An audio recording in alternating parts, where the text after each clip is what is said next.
नमस्कार साथीहरू, स्वागत छ तपाईँहरूलाई एनबिगन युट्युब च्यानलमा। साथीहरू, म आज अमेरिका स्पेस एजेन्सी नासाको अपकमिङ मिसनको बारेमा तपाईँहरूलाई भन्दैछु, मार्च 2020 यसको बारेमा। तपाईँहरूलाई थाहा नै होला, यहीसँग रिलेटेड केही अपडेटहरू छन्, तिनीहरूको बारेमा म आज यो भिडियोमा भन्दैछु।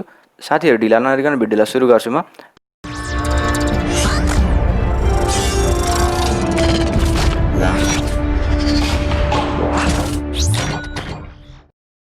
नासाको मार्च 2020 मिसन एउटा मार्स रोभर मिसन हो।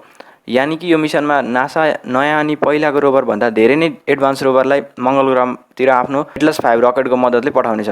मार्च 2020 को नयाँ कार साइजको रोभरलाई पर्सर्भरेन्स नाम दिएको छ। यो नयाँ रोभरले मङ्गल ग्रहमा भएको ढुङ्गा र माटोको स्याम्पलहरूलाई जम्मा गर्नेछ, त्यसलाई फेरि कुनै अपकमिङ मिसनको मद्दतले हाम्रो पृथ्वीतिर पठाउनेछन्।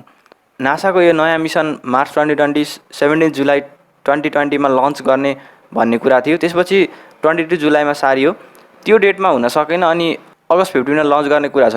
यदि त्यो डेटमा पनि हुन सकेन भने 2 वर्ष डिले हुनेछ, यानि कि 2022 मा हुन्छ भनेर भनेको छन्।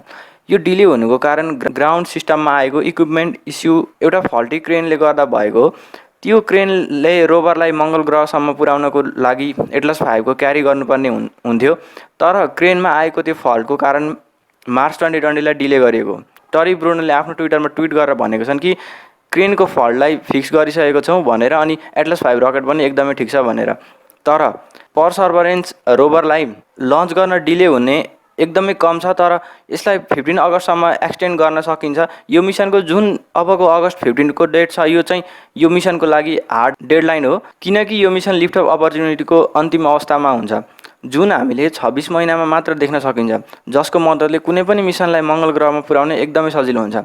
जब यो मिसन सक्सेस भएपछि त्यो रोभर मङ्गल ग्रहमा पुगेर मङ्गल ग्रहमा 45 किलोमिटरमा फैलिएको गेग्रियो क्रेटरमा ल्यान्ड गर्नेछ अनि त्यहाँ पुगेर आफ्नो मिसनलाई पुरा गर्नेछ।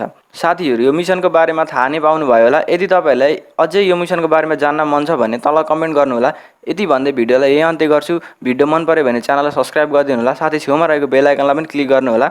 हामी फेरि भेट्नेछौँ अर्को भिडियोमा। बाई साथीहरू, जय Nepal, stay safe, stay home.